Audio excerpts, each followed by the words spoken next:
అందరికీ నమస్కారం అండి. ఎలా ఉన్నారు అందరూ? ఏదో చాలా రోజులు అయిపోయినట్టుంది అందరిని కలుసుకొని. అందరూ చాలా బాగున్నారు అనుకుంటున్నాను. అందరికీ ఉగాది శుభాకాంక్షలు, అలాగే ఈద్ శుభాకాంక్షలు. ఇలా కలవడం కొత్తగా ఉంది. ముఖ్యంగా తిమ్మరాజుపల్లి టీవీ ఈ సినిమా ముని నాకు ఫస్ట్ టైం నా సినిమా సెట్ లో ఉన్నాడు అనమాట. తను ఒక ఆన్లైన్ ఎడిటర్. ఎడిటింగ్ చేస్తున్నప్పుడు మీ ఇద్దరం పక్కన కూర్చున్నాడు, సీన్ చేసి ఎడిట్ చూపించేటప్పుడు నాకు చాలా బాగా నచ్చేది అనమాట. ఓ రోజు ఏదో పిలిచి ముని ఏమోదో అనుకుంటున్నాం అంటే, ఇలా సార్ 10 years అయిపోయింది సార్ ఇండస్ట్రీకి వచ్చి, డైరెక్షన్ ప్రయత్నిస్తున్నాను, కొంచెం చూడాలనుకుంటున్నాను సార్ అంటే, అవునా ఏదైనా పాయింట్ ఉంటే చెప్పు ముని చూద్దాం అనుకున్నాను. చూద్దాం అన్నాను. అప్పటికి నా దగ్గర డబ్బులు లేవు, చేస్తానో చేయనో తెలియదు, బట్ హోప్ అయితే ఉండేది. ఖచ్చితంగా మనం సెటిల్ అయిన రోజు మనకి వీలైనంత చేద్దామని చిన్న హోప్ ఉండేది. ఆ రోజు ఏదో చెప్పేసారు, ముని కథ చెప్పు ఏదన్నా ఉందంటే. ఇదిగో నాకు తెలిసి ఇక్కడ ఉన్న వాళ్ళందరూ 99% ఒకరెవరైనా మిస్ అవ్వచ్చు, కానీ ప్రతి ఒక్కరు ప్రాపర్ ఊరు నుంచి వచ్చిన వాళ్ళే.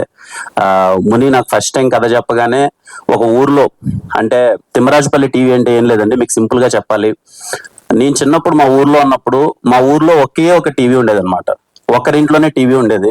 మేమందరం సాయంత్రం అయిపోగానే అందరూ స్కూల్ నుంచి వచ్చో, లేకపోతే మా అమ్మ నాన్న, లేకపోతే అందరూ కూలి పని చేసుకున్నా, లేకపోతే ఊరోళ్ళందరూ పరిగెత్తుకుంటూ ఇంటికి వచ్చి సాయంత్రం ఆ టీవీ దగ్గరికి వెళ్ళిపోయి, ఆ ఇంట్లో ఎవరింట్లో అయితే టీవీ ఉందో ఆ ఇంటి దగ్గరికి వెళ్ళిపోయి సరదాగా అందరూ కూర్చొని ఎప్పుడెప్పుడు వాళ్ళు టీవీ ఆన్ చేస్తారని చెప్పి కూర్చొని చూసేవాళ్ళు అనమాట.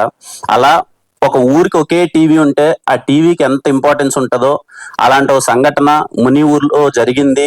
ఒక శివరాత్రి పండగకి టౌన్ నుంచి ఒక 3 రోజుల పాటు టీవీని రెంట్కు తెచ్చుకొని ఊర్లో పెట్టుకొని ఎలా సెలబ్రేట్ చేసుకునేవాళ్ళు అంటే, ఈ కథ మొత్తం 1990s లో జరిగే కథ. 95 ఆ టైంలో మనందరికీ తెలుసు. ఇక్కడ చాలా మందికి అప్పట్లో టీవీ అంటే ఎంత స్పెషల్ అని. ఇప్పుడంటే బెడ్రూమ్ కో టీవీ వచ్చేసింది, ఎవరు రిమోట్ కూడా పట్టుకోవట్లేదు, అందరూ ఫోన్లలో ఉన్నారు అనుకోండి. అప్పుడు టీవీ అంటే చాలా స్పెషల్ కదా. అసలు నిజంగానే ఊరికి ఒక టీవీనే ఉండేది. ఆ కథ నాకు ముని చెప్పగానే చాలా హానెస్ట్ గా అనిపించింది. చెప్పేటప్పుడే మనం నాకు చాలా క్లియర్ గా చెప్పాడు, సార్ ఇది ఎంటర్టైన్మెంట్ సినిమా కాదు, ఆరేదో నేను ఏదో కమర్షియల్ ఎలిమెంట్స్ చేయాలనుకోవట్లేదు, ఏమీ లేదు.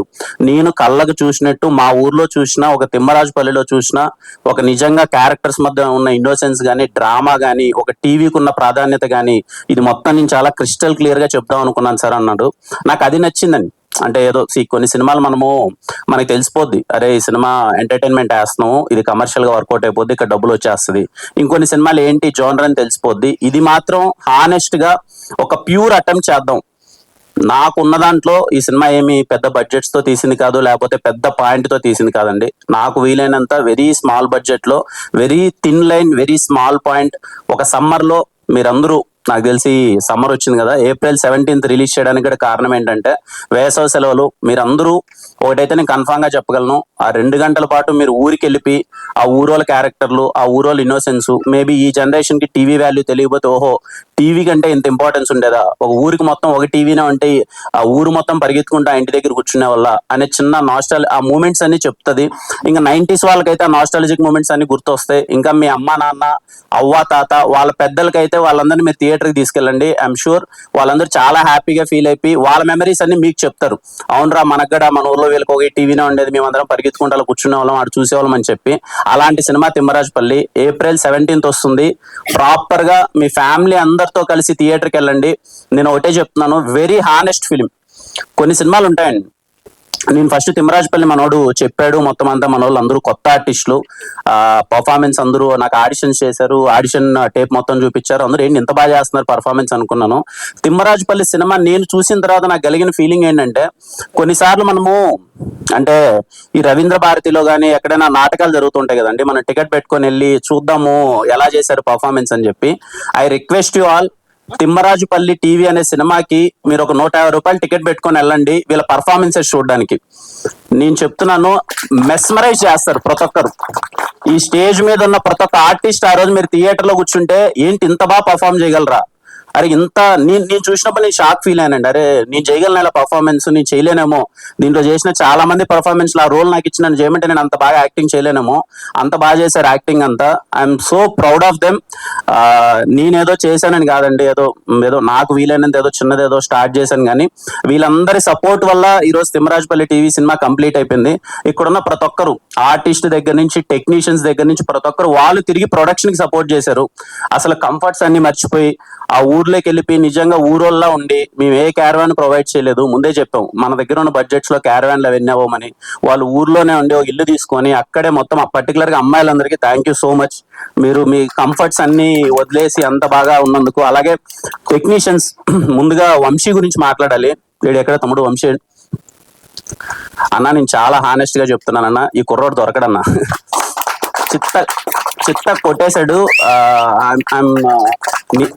నేను బ్యాక్గ్రౌండ్ స్కోర్ చూసిన తర్వాత వంశీ కలిసి అసలు ఏంటి వంశీ అని అంటే, మనోడు ఇన్ని రోజులు ఎక్కడున్నాడో నాకు తెలియదు. నాకే ఆశ్చర్యం అండి, ఈ సినిమాలో డిఓపిగా చేసిన అక్షయ్ బ్రో గాని, మనోడు లిరిసిస్ట్ సనారే గాని, ఇన్ని రోజులు వీళ్ళు ఏంటి అసలు ఇంత టాలెంట్ ఏంటి నేను చూసినప్పుడు చాలా హ్యాపీగా ఫీల్ అయ్యాను. I'm so proud of you all and I'm sure మీ అందరికి చాలా అంటే చాలా మంచి కెరియర్ ఉంది. Thank you. ఇంకా మా టీం గురించి తర్వాత మాట్లాడతానండి.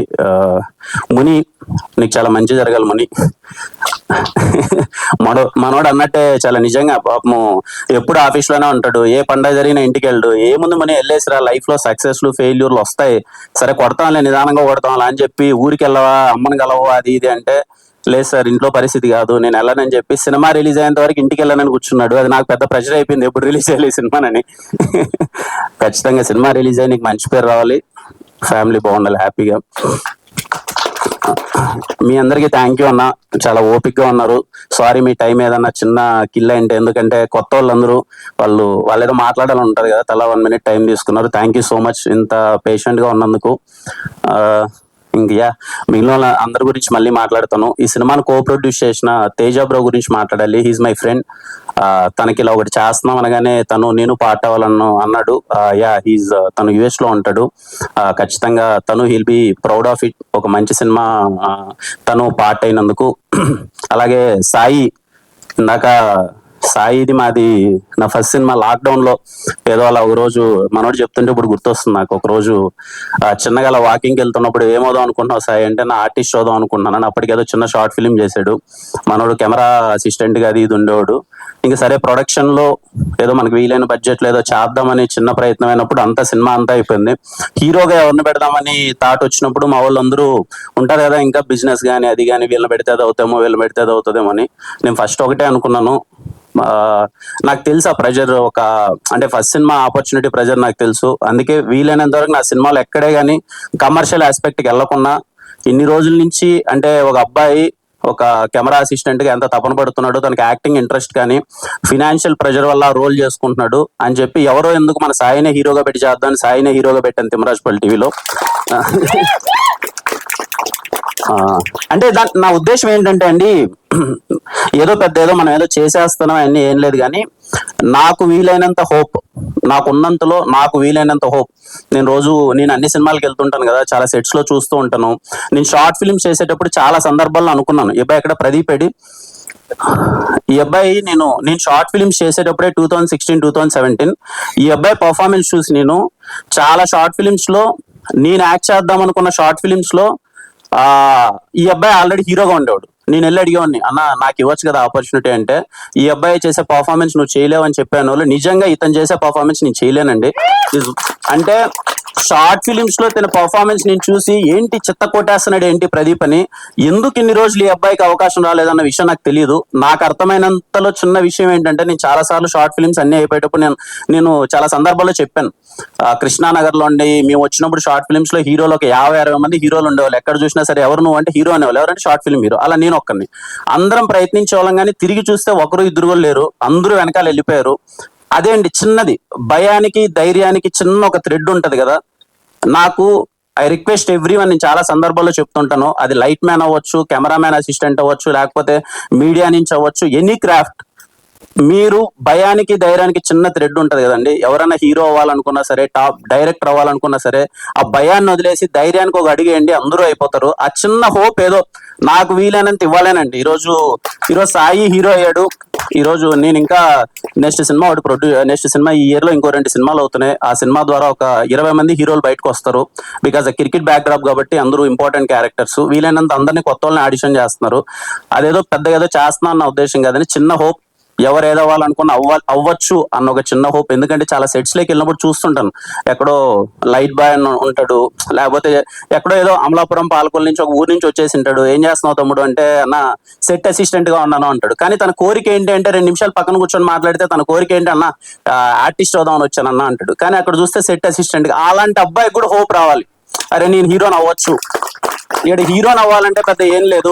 నాకు తెలిసి ఒకవేళ కే ప్రొడక్షన్ లో నేను ఎంతవరకు చేస్తానో, నాకున్న డబ్బుల్లో కానీ నేను ఎంత ఎదుగుతానో, నాకున్న డబ్బుల్లో మాత్రం నేను చేస్తే హీరోలు కానీ ఆర్టిస్టులు కానీ అందరూ అంతే. చాలా ఇదిగో చాలా అంటే చాలా చిన్న స్థాయి నుంచి వచ్చిన వాళ్ళు ఉంటారు కదా, వాళ్ళకి వీలైనంత మందిని ఆర్టిస్టులు కానీ టెక్నీషియన్స్ కానీ వాట్ ఎవర్ చేయడానికి ప్రయత్నిస్తాను. ఖచ్చితంగా దానికి మీ అందరి సపోర్ట్ ఉండాలి. థ్యాంక్ యూ అండి, థ్యాంక్ యూ సో మచ్ ఈవెంట్కి వచ్చినందుకు. ఇదిగో ఇంతమందిని మీరు ఆదరిస్తారని కోరుకుంటున్నాను. మళ్ళీ మళ్ళీ చెప్తున్నానండి, కొన్ని సినిమాలు డబ్బుల కోసం చేస్తాం, కొన్ని సినిమాలు ఇది. Thimmarajupalli TV is a very very very honest film. రేపు మీరు థియేటర్లోకి వచ్చి కూర్చున్న తర్వాత, అరే ఒక విలేజ్ లో జరిగే ఒక సస్పెన్స్ డ్రామా ఇంత హానెస్ట్ గా ఎలా తీసారా, ఇంత క్వాలిటీగా ఇంత టెక్నికల్ ఆస్పెక్ట్స్ ఎలా తీసారా అన్నట్టు ఉంటది. మీ అందరికి బాగా నచ్చుతుంది. అందరం April 17th థియేటర్లో కలుద్దాం. మరిన్ని ఈవెంట్లు ఉంటాయి, ఈ సినిమా గురించి మరింతగా మాట్లాడదాం. అండ్ తిమ్మరాజుపల్లి టీవీలో పనిచేసిన ప్రతి ఒక్కరికి, లైట్ మ్యాన్ అన్న దగ్గర నుంచి హీరో వరకు ఆర్టిస్టులు అందరికీ ప్రతి ఒక్కరికి థ్యాంక్ యూ సో మచ్. మీ సపోర్ట్ వల్లనే ఈ సినిమా కంప్లీట్ అయింది. And thank you all, thank you Kiran garu, thank you so much. And అలా